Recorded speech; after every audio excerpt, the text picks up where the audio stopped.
Naaksidente ang isang pick-up na maghahatid sana ng isang pasyente sa ospital sa Bontoc Mountain Province. Sa Cebu naman, 18 sugatan matapos tumagilid ang isang multicab. Narito ang unang balita.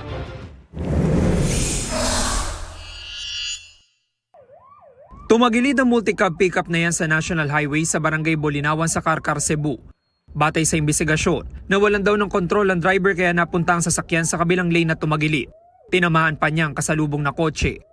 Sugatan ng 18 sakay ng pickup, karamihan sa kanila ay nasa cargo bed o yung likurang bahagi ng sasakyan.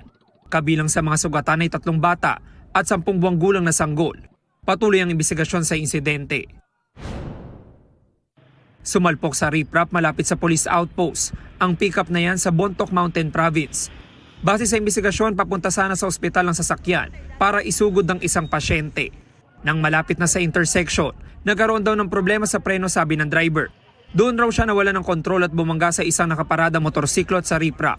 Walang sugatan sa insidente at nadala sa ospital ang sakay na pasyente.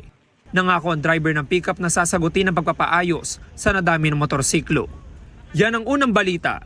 James Agustin para sa GMA Integrated News.